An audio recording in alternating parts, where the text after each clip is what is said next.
So hello and welcome back students to education and study with Anas sir. So आज की इस class में हम डिस्कस करने वाले हैं अपनी class 12 political science second book chapter number 3 नियोजित विकास की राजनीति। सो आज की इस क्लास में हम डिस्कस करेंगे इसके सभी इंपॉर्टेंट पॉइंट्स एंड टॉपिक्स को। सो स्टार्ट करते हैं क्लास को और समझते हैं सभी इंपॉर्टेंट पॉइंट एंड टॉपिक को एक brief best and short explanation के साथ। So let's start. चलिए स्टूडेंट शुरू करते हैं क्लास को और समझते हैं सभी इंपॉर्टेंट टॉपिक्स को एक brief best and short explanation के साथ। तो सबसे पहले हम बात कर रहे हैं नियोजन। तो नियोजन का क्या अर्थ होता है? तो नियोजन का अर्थ होता है बेसिकली जो हमारे पास सीमित संसाधन बचे हुए हैं, जो समय बचा हुआ है, जो चीज़ें बची हुई हैं, उसका सर्वश्रेष्ठतम यूज़ करके आने वाले समय में अपने आप को विकसित करना, ये नियोजन कहलाता है। तो हम अपनी पॉलिटिकल साइंस के अंदर ही पढ़ क्यों रहे हैं? ये रीज़न क्या है भाई इसका? तो इसका रीज़न ये है कि जब हमारे ऊपर अंग्रेज़ों का राज था और उससे पहले जो हमारे देश के अंदर अलग अलग राजाओं का राज रहा है, हमारा देश बड़ा विकसित था। हमारे देश के अंदर बेशकीमती चीज़ें थी जो अंग्रेज़ अपने साथ ले गए। तो इस तरीके से हमारे देश के संसाधनों का हनन बहुत हुआ है, हमारे देश के संसाधनों को लूटा बहुत गया है। आज जो आप मॉन्यूमेंट्स देख रहे हो, ताजमहल, आगरा या कोई भी और अनदर मॉन्यूमेंट्स, उसके अंदर बड़ी बेशकीमती चीज़ों का यूज़ किया गया था, सोने का, हीरे जवाहरात का, तो वो सब चुरा के ले गए अंग्रेज़। अब यहाँ से क्या था कि हमारे पास जो चीज़ें बची हुई हैं, उन बची हुई चीज़ों का उपयोग अच्छे से करके उसकी योजना बना के हमें आने वाले समय में अपने आप को विकसित करना है। तो ये इसका अर्थ निकला। तो नियोजन का मतलब हम यहाँ से बहुत अच्छे से समझ गए कि उपलब्ध संसाधनों का श्रेष्ठतम प्रयोग के लिए योजना बनाना, नियोजन के माध्यम से उत्पादन में वृद्धि, रोजगार के अवसरों में वृद्धि और आर्थिक स्थिरता में तेजी आदि लक्ष्यों को प्राप्त किया जाता है।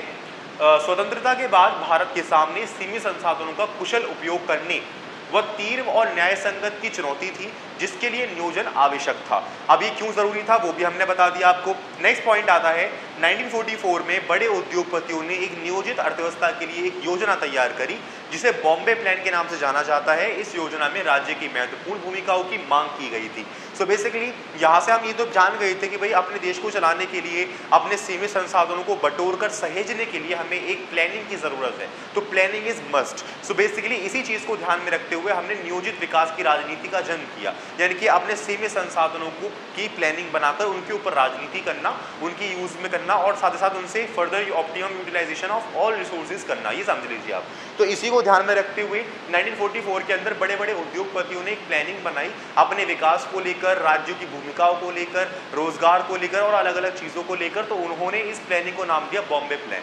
सो बेसिकली ये हमारा कंसीडर हो गया। अच्छा, जब हम आज़ाद हो गए थे तो आज़ादी के बाद जो हमारे लिए एक तरह से मोटिवेशन था ना, जैसे मोटिवेशन क्या होता है कि हम किसी से इंस्पायर्ड होते हैं, इंस्पिरेशन होता है हमारा कि भाई हम इसके जैसा बनना चाहते हैं या फिर ये चीज़ अचीव करना चाहते हैं। तो ऐसे ही हमारा देश उस समय बहुत क्रिटिकल कंडीशन पे था। हमारे देश के अंदर इतना अनाज नहीं उगता था, चावल नहीं उगता था और बेसिकली रिसोर्सेज तो कुछ पूछो ही मत। तो बहुत सारी चीज़ें खराब होती हुई जा रही थी और इवन हमने एक कह दो दिया था कि हमारे देश के अंदर चुनाव आयोग होगा और साथ ही साथ हम अब चुनावों के माध्यम से शासन करेंगे, बट चुनाव आयोग तैयार करने में समय लगता।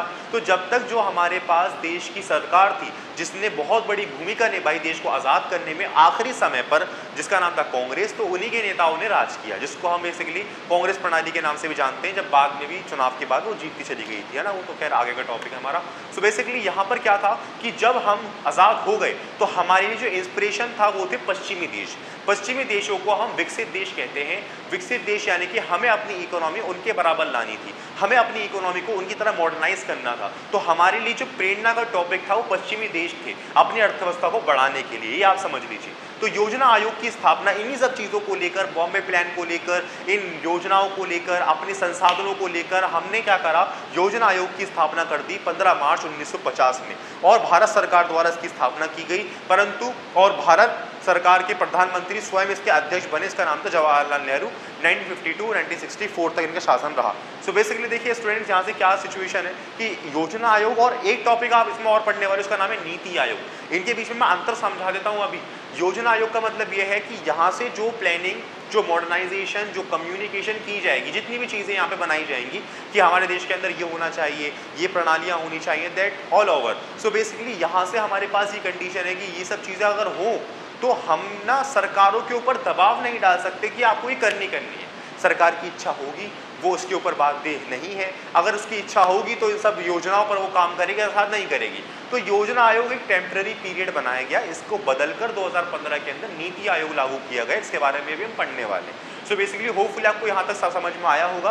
बढ़ते हैं चैप्टर में आगे की तरफ और फटाफट से फिनिश करते हैं अपने चैप्टर को। चलिए स्टूडेंट, जैसे कि अभी हमने समझा कि आखिर किस तरीके से आज़ादी के बाद हमारे भारत की सिचुएशन थी और हम किसको अपना मोटिवेशन मानते थे, जैसे कि हमने देखा कि पश्चिमी देश। तो अब हम यहाँ से देख रहे हैं कि सभी चीज़ों को साथ में लेकर चलने के लिए हमारे देश के अंदर विकास करने के लिए जो मॉडल था वो कैसे अपनाया गया और क्यों अपनाया गया। तो पहला मॉडल जो हमारे सामने था वो था पूंजीवादी।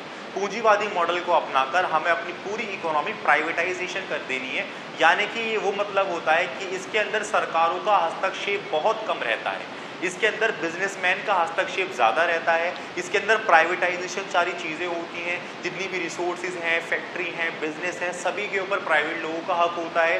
गवर्नमेंट का बहुत कम इन्वॉल्वमेंट होता है। गवर्नमेंट का काम सिर्फ इतना रह जाता है कि देश की सुरक्षा करना और नागरिकों के लिए काम करना, दैट्स इट। तो ये तो एक ये मॉडल था पूंजीवादी, जिसको अमेरिका जैसे देश अपना रहे थे। दूसरा मॉडल हमारे पास था समाजवादी। इसके अंदर क्या होता है, सभी कुछ सरकार का होता है। यहाँ पर सरकार का कुछ भी नहीं या सभी कुछ सरकार का, यहाँ प्राइवेट कुछ होता ही नहीं है। यहाँ जिस ज़मीन पे आप रह रहे हो, जिस ज़मीन पे आप काम कर रहे हो, वो सब सरकार का है। वो आपको हाँ न्यूनतम जीवन स्तर की सुविधा प्रदान करती है, आपको रहने के लिए, खाने के लिए, पढ़ने के लिए सारी सुविधा देगी, बट सब कुछ होगा किसका, सरकार का। तो सरकार का बहुत ज़्यादा हस्तक्षेप रहता है समाजवाद के अंदर। तो हमारे देश की सरकारों ने ये सोचा, खासकर जवाहरलाल नेहरू जी ने, तो उन्होंने ये सोचा कि बेसिकली अगर मैंने पूंजीवादी मॉडल अपना लिया अपने देश का विकास करने के लिए, तो मेरे देश के अंदर तो गरीब लोग भी रहते हैं। भाई हमारा देश एक ऐसा देश है जिसके अंदर अलग अलग धर्म, जाति और मान्यताओं वाले लोग रहते हैं। तो हमारे देश के अंदर कई सारे लोग जो हैं वो गरीब हैं, बुजुर्ग हैं। तो हम क्या कर सकते हैं कि अगर मैंने पूंजीवादी अपना लिया तो सरकारों का हस्तक्षेप रहेगा नहीं, और जो बिजनेसमैन होते हैं वो सिर्फ और सिर्फ अपने प्रॉफिट पे काम करते हैं। आप खुद देखो, एक होते हैं प्राइवेट स्कूल, एक होते हैं गवर्नमेंट स्कूल। प्राइवेट स्कूल और गवर्नमेंट स्कूल में क्या फ़र्क है, फीस का तो फ़र्क है, वहाँ फीस जा रही है, यहाँ फीस ही नहीं जा रही। तो बेसिकली जो प्राइवेट बंदा होता है वो अपने प्रॉफिट मोटिव को लेकर चलता है, कैसे ना कैसे करके पैसे कमाने। तो यहाँ पर जो पूंजीवादी के अंदर सारी हमारी इकोनॉमी बिजनेसमैन के हाथ में चली गई, तो वो गरीब लोगों के बारे में कुछ भी नहीं सोचेंगे, दैट्स इट। तो ये तो बात उन्होंने छोड़ दी पूंजीवादी की, भाई इसको तो नहीं अपना रहा मैं। दूसरा आ गए वो समाजवादी पे। अब उन्होंने इसके बारे में सोचा कि यार मेरे देश के अंदर गरीब है तो अमीर लोग भी तो हैं, अगर मैंने सारी चीज़ें समाजवादी के अंदर ले ली तो हमारी कंपनियां यानी गवर्नमेंट कंपनीज जो होती हैं वही सब कार्य करेंगी। और गवर्नमेंट कंपनी का जो मेन मोटिव होता है वो होता है इकोनॉमिक सर्वाइवल का और बेसिकली सभी को हेल्प देने का, है ना, सभी को बेनिफिट पहुंचाने का। इनके जो गुड्स होते हैं गवर्नमेंट कंपनी थोड़ी लो क्वालिटी के होते हैं, बिकॉज ये थोड़े रीजनेबल प्राइस से बिकते हैं गवर्नमेंट कंपनी गुड्स। तो रीजनेबल प्राइस की वजह से जो है वो अमीर लोग जो हैं, बिजनेसमैन हैं, उनकी नीड सेटिस्फाइड नहीं हो पाएंगी, तब भी हमारा देश टूट सकता है। तो इसी चीज़ों को लेकर हमारे देश के नेताओं ने कहा कि हम क्यों ना इन दोनों ही चीज़ों को अपना लें। तो एक नया शब्द निकाला जिसका नाम था मिश्रित अर्थव्यवस्था। तो मिश्रित अर्थव्यवस्था का मतलब ये हुआ कि हमने कई सारे इंपॉर्टेंट पॉइंट्स पूंजीवादी से रखे, तो कई सारे इंपॉर्टेंट पॉइंट हमने समाजवादी से रखे, जिससे हमने अपनी इकोनॉमी का निर्माण करा।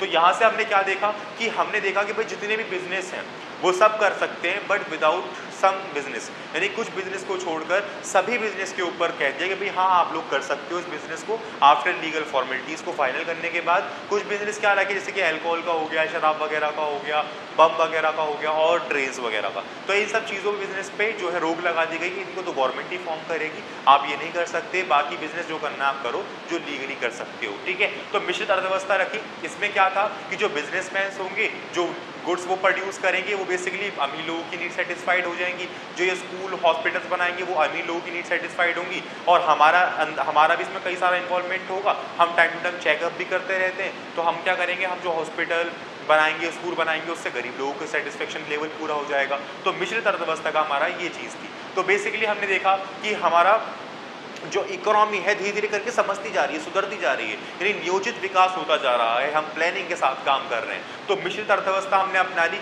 अब हमने बोला कि जैसे मान लीजिए मैंने आज ये कोई चीज़ अपना ली, है ना, मैंने बोला कि भाई मेरा ये रूटीन है, मैं ऐसे ऐसे काम करूँगा, सारी चीज़ें मेरी कंप्लीट ऐसे हो जाएंगी। अब सोचिए खुद ही कि यही रूटीन मैं आने वाले 10 सालों में चला पाऊंगा? ऐसा नहीं हो सकता, क्योंकि टाइम टू टाइम चीज़ें जो है वो चेंज होती रहती हैं। हो सकता है कि मेरा जो वीडियो बनाने का टाइम है हो सकता है वो चेंज हो जाए, या क्लास लेने का जो टाइम है वो चेंज हो जाए। क्यों? क्योंकि हो सकता है कि मेरे ऑफलाइन वाले बच्चे स्टूडेंट्स जो है उस टाइम पे आ जाएँ, या फिर ऑनलाइन सेशन वाले बच्चे उस टाइम पे आ जाएँ। तो बहुत सारी चीज़ें हैं, यानी कि एक रूटीन, एक मोटिव, एक प्लानिंग लंबे समय तक नहीं चल सकती। अगर आपका गोल अचीव हो रहा है तो वो तो अलग बात है, बट आप एक प्लानिंग को लेकर आने वाली कई पीढ़ियों तक लेकर नहीं चल सकते। तो इसीलिए गवर्नमेंट ने बोला कि हमें चेंजेस भी करने पड़ेंगे इसके अंदर। तो चेंज हमने रखे 5 सालों के। अब 5 साल क्यों रखे? 5 साल इसलिए रखे क्योंकि रूसी मॉडल था ये, यानी रूस का मॉडल था। पंचवर्षीय योजना, यानी हर 5 साल बाद अपनी प्लानिंग को मॉडर्नाइज करना है, समानता प्रोवाइड करनी है, टेक्नोलॉजी को अपनाना है और कई सारी चीज़ें ऐसी करनी है जिससे हमारी पूरी इकोनॉमी स्थिर रह पाए और हम ग्रोथ कर पाए। तो ये पंचवर्षीय योजना हमने रूस से अपनाई। क्यों? क्योंकि रूस एक इतनी बड़ी शक्ति थी कि जो दुनिया में आज भी टूटने के बाद सबसे बड़ा देश रूस ही कहलाता है। और साथ ही साथ जब ये सोवियत संघ था, सोवियत संघ मतलब यूएसएसआर एक ग्रुप था, जैसे कि यूनाइटेड स्टेट ऑफ अमेरिका है ना, वैसे यूएसएसआर था पहले के समय में, दूसरे विश्व युद्ध से पहले। तो उसके अंदर क्या था कि ये बिखर गया था, टूट गया था। कुछ अनफॉर्चुनेटली कुछ फंडामेंटल एक्टिविटीज़ हो गई थी जो बेकार हो गई थी, कि इकोनॉमी गिर गई थी। तो इस वजह से तो इन्होंने जो अपना विकास करा, जो अपनी अर्थव्यवस्था को संभाला, हर 5-5 वर्ष में इन्होंने अपने प्लान को चेंज किया, मॉडर्नाइज किया, टेक्नोलॉजीज़ को अपनाया और देखा कि हम कहाँ प्रॉफिट कर रहे हैं, कहाँ लॉस कर रहे हैं और हमें क्या चीज़ करनी चाहिए क्या नहीं। तो ये सब चीज़ों को देखकर हमने पंचवर्षीय योजना को अपना लिया। सो होपफुली समझ में आया होगा आपको यहाँ पे। अब इसमें बुक्स के अंदर एक क्वेश्चन और आ सकता है आपका एग्जाम के अंदर कि वामपंथी विचारधारा और दक्षिणपंथी विचारधारा से आप क्या समझते हैं या इन दोनों के बीच में अंतर बता दीजिए। तो वामपंथी विचारधारा का मतलब ये होता है कि वह लोग होते हैं जिनकी तरफ संकेत किया जाता है जो गरीब और पिछड़े वर्ग के लोग हैं। और ये ध्यान रखिएगा कि मिश्रित अर्थव्यवस्था को अपनाने के लिए ये वामपंथी विचारधारा और दक्षिणपंथी विचारधारा one of the most important element, सबसे ज्यादा इंपॉर्टेंट है। क्यों? क्योंकि वामपंथी विचारधारा में गरीब और पिछड़े वर्ग के लोगों की तरफ संकेत किया जा रहा है, जो विकसित नहीं है, जो गरीब हैं और साथ ही साथ उनका जो मनी लेवल है, उनकी जो इनकम लेवल है वो काफ़ी ज़्यादा कम है, बहुत गरीब है वो, इनकी तरफ संकेत किया गया। दूसरी तरफ दक्षिणपंथी विचारधारा में ये वह लोग होते हैं जो करंट सिचुएशन के अकॉर्डिंग ही विकास करना चाहते हैं। यानी कि ये लोग चाहते हैं कि भाई हमारी पहले वाली रीत चलती रहे, खाने को मिलता रहे, फ्री चीज़ें बढ़ती रहे, मतलब गरीब गुरबा वाला मामला। बट यहाँ पर थोड़े से अमीर लोगों की सोच वाले बंदे आ जाते हैं कि हमारे अकॉर्डिंग की सिचुएशन जो चल रही है, नियम समय जो चल रहा है इस समय पर, इस समय की टेक्नोलॉजी को अपनाना है, नई नई चीज़ों को अपनाना है, मॉडर्नाइज करनी है चीज़ें, अपनी अर्थव्यवस्था को समझाना है। तो ये सब चीज़ बनाई हमने। तो सरकार को अर्थव्यवस्था में गैर ज़रूरी हस्तक्षेप नहीं करना चाहिए। इनका यही मानना था कि सरकारों को गैर ज़रूरी हस्तक्षेप नहीं करना चाहिए। इन्वॉल्वमेंट हो बट एक लिमिट तक हो, ज़्यादा लिमिट पार इन्वॉल्वमेंट नहीं होना चाहिए। तो ये दक्षिणपंथी विचारधारा कहलाई। तो मिश्रित अर्थव्यवस्था को अपनाने की दो विचारधारा भी बहुत इंपॉर्टेंट थी, ये ध्यान रखिएगा। अदरवाइज स्पेसिफिक क्वेश्चन भी आ सकता है कि इन दोनों के बीच में अंतर बता दो। तो यहाँ तो मैंने 2 या 3 लाइन लिखी है। क्यों? ताकि आप इनको एक शॉर्ट टाइम के लिए शॉर्ट पॉइंट्स के साथ एक रिकॉल कर सको चीज़ों को, भाई हाँ ये क्या है। इनके आगे की बातें जो लॉजिक मैंने समझाया है, एक्सप्लेनेशन मैंने आपको दी है, वो आपको खुद लिखनी है। जैसे मैंने आपको बताई, वीडियो पॉज कीजिए और सभी चीज़ें लिख लीजिए। वामपंथी विचारधारा वह जो गरीब और पिछड़े वर्ग के लोगों की तरफ संकेत करे, जो सरकार का हस्तक्षेप मांगती हैं और सरकार की हर वो नीति का समर्थन करती हैं जो इनके तबकों के लिए फायदेमंद हो। ये इसकी डेफिनेशन है, फटाफट से लिख लो। दूसरा, दक्षिणपंथी विचारधारा, ये वह होते हैं जो अकॉर्डिंग टू करंट सिचुएशन के हिसाब से अपने आप को मॉडर्नाइज, अपने आप को टेक्नोलॉजी के साथ डेवलप करना चाहते हैं और सरकार का गैर ज़रूरी हस्तक्षेप नहीं चाहते। ये मानते हैं कि सरकार का इन्वॉल्वमेंट हो बट एक लिमिट तक हो, और इन्वॉल्वमेंट ज़्यादा होगा तो बेसिकली हम जो प्राइवेट लोग हैं वो ज़्यादातर ग्रोथ नहीं कर पाएंगे। तो यहाँ से दोनों चीज़ों की डेफिनेशन मैंने समझा दी। वीडियो पॉज कीजिए, लिख लीजिए फटाफट से। अब हम बात कर लेते हैं योजना आयोग के उद्देश्य और योजना आयोग का नीति आयोग के अंदर बदलना और कुछ इंपॉर्टेंट पॉइंट। चलिए स्टूडेंट्स, हम समझते हैं कि आखिर योजना आयोग किस तरीके से नीति आयोग के अंदर कन्वर्ट हुआ। तो योजना आयोग एक सलाहकारी के रूप में कार्य करता था और योजना आयोग के नीति नियोजन में राज्यों की भागीदारी व जिम्मेदारी प्रत्यक्ष रूप से सीमित थी। अब बात करें इसके उद्देश्यों की, तो पहला इसका उद्देश्य था देश के संसाधनों का अनुमान लगाना कि आखिर हमारे पास कितनी रिसोर्स हैं और हम उनका कितना यूज़ कर रहे हैं। दूसरी चीज़, देश के विकास के लिए योजना बनाना, प्लानिंग डेवलप करना, विभिन्न कार्यक्रमों के बीच प्राथमिकता को निर्धारण करना। यानी कि जब हम प्लानिंग बनाते हैं तो प्लानिंग बनाने के बाद हमारे पास मल्टीपल टाइप्स ऑफ सोर्सेज आ जाती हैं कि हमें इस पे भी काम करना है, हमें इस पे भी काम करना है, बट हमें इस पे भी करना है। पर हम इसमें क्या करते हैं, इन सभी चीज़ों में से प्राथमिकता देते हैं, यानी प्राइमरी फंक्शन किसी को हम फाइनल करते हैं कि भाई हमें इस पे पहले काम करना है, बाकी सब पर हमें बाद में करना है। तो इतने सारे अवसरों के बीच में, इतने सारे कार्यक्रमों के बीच में प्राथमिकता को तैयार करना, ये भी योजना आयोग का एक उद्देश्य था। तीसरा पॉइंट, चौथा पॉइंट, योजना काल के दौरान हुई प्रगति का आकलन करना, यानी जो हमने स्टैंडर्ड्स बनाए थे, जो हमने स्टैंडर्ड निर्धारित किए थे, हमने जो प्लानिंग बनाई थी, उसके बाद 5 वर्षों के बाद ये देखना कि हमने कितनी चीज़ों को मतलब फाइनलाइज किया और हम कहाँ पर पीछे रहे, कहाँ पर हम आगे रहे, क्या डेविएशंस आई और क्या हमारे पास अच्छी चीज़ें हुई जिसके माध्यम से हम आगे उन सब चीज़ों को फॉलो करते हुए बढ़े और सभी चीज़ों को प्रगति में लाएं। रोजगार के अवसरों को तैयार करना। और छठा था हमारा राष्ट्रीय विकास परिषद की स्थापना 6 अगस्त 1952 में की गई थी, जो प्रथम पंचवर्षीय योजना के एक सलाहकारी निकाय के रूप में थी और ये भारत सरकार के प्रस्ताव द्वारा की गई थी। जब पहली पंचवर्षीय योजना हमने बनाई थी तो हमें गाइडलाइंस के लिए एक ग्रुप की जरूरत थी, तो हमने 6 अगस्त 1952 में राष्ट्रीय विकास परिषद की स्थापना कर दी थी। एमसीक्यू बेस में आ सकता है तो ध्यान रखिएगा। तो ये हमारे कुछ 6 उद्देश्य हैं और कोई बड़ा अंतर नहीं है। 6 के 6 उद्देश्य या जितने उद्देश्य आप बना पाओ, ये देश के हित की बात हो रही है सारी। तो जितने उद्देश्य हमारे योजना आयोग के हैं उतने ही उद्देश्य हमारे नीति आयोग के भी हैं, यानी as it is same to same है, कोई अंतर इसमें नहीं है। तो यहाँ पर तुम्हें बता दिया गया है कि बस योजना आयोग का नाम बदलकर 1 जनवरी 2015 को नीति आयोग कर दिया गया और जिसके अध्यक्ष खुद प्रधानमंत्री बने श्री नरेंद्र मोदी और वर्तमान उपाध्यक्ष डॉक्टर सुमन बौरी बनी थी।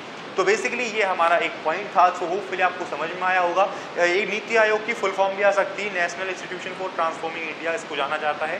तो ये आपको समझ में आई होंगी सारी चीज़ें, कोई डाउट नहीं बचा होगा। अब हम ये बात कर लेते हैं, कभी कभार ना हमसे एग्जाम में पूछ लिया जाता है कि प्रथम पंचवर्षीय योजना हमारे ऊपर हमारे किस विचार के ऊपर निर्धारित थी, दूसरी किस पर थी, तीसरी किस पर थी, चौथी किस पर थी, या फिर ये ऐसे क्वेश्चन भी आ जाते हैं कि हमने बिजनेस ट्रांजैक्शंस की बात कौन सी पंचवर्षीय योजना में लाए थे दिमाग में, पढ़ाई लिखाई की बातें कौन सी पंचवर्षीय योजना में लाए थे, और इवन बहुत सारी ऐसी चीज़ें जो कि एग्जाम पॉइंट ऑफ व्यू से इंपॉर्टेंट है, तो उनको भी फटाफट से कवर अप कर लेते हैं।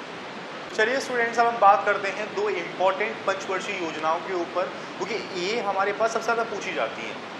कभी भी आपसे पंचवर्षीय योजना का क्वेश्चन आएगा तो पहली या दूसरी में कंपैरिजन बताएंगे या फिर पढ़ाई लिखाई के बारे में पूछ लेंगे कि भाई पढ़ाई लिखाई की जो योजना बनी थी वो कब बनी थी। तो प्रथम पंचवर्षीय योजना हमारी 1951 से 56 तक चली और साथ ही साथ इस योजना में ज़्यादा जोर कृषि पर था और इसी योजना के अंतर्गत बांध और सिंचाई के क्षेत्र में निवेश किया गया।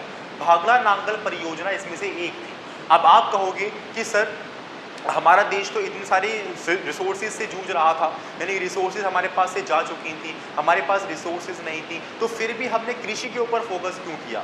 सो बेसिकली बेटा यहाँ पे कृषि पे फोकस हमने इसलिए किया क्योंकि हमारे देश की उस समय 75% जनता कृषि पर ही निर्भर थी और 75% जनता अनपढ़ थी और जो पढ़ी लिखी भी जनता थी वो भी कोई खास पढ़ी हुई लिखी नहीं थी, सिर्फ वो अपना नाम या कुछ चीज़ें पढ़ पाती थी, सिर्फ और सिर्फ ये चीज़ थी। तो पहले ये था कि हमारे देश का जो 75% हिस्सा जिस काम को कर रहा है हमें उसी काम को सुधारना है। तो यहाँ पर पहला जो प्लान बनाया गया वो कृषि के ऊपर ही बनाया गया और इसके अंदर बांध सिंचाई कृषि के ऊपर निवेश किया गया और इसमें से एक भागला नांगल परियोजना एक है ना, कई तो बहुत सारी थी, ये फेमस है भागला नांगल।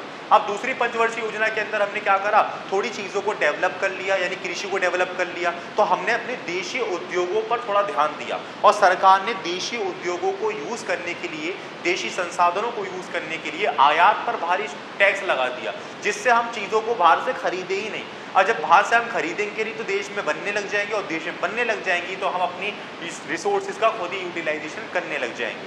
तो यही हमारा मोटिव था।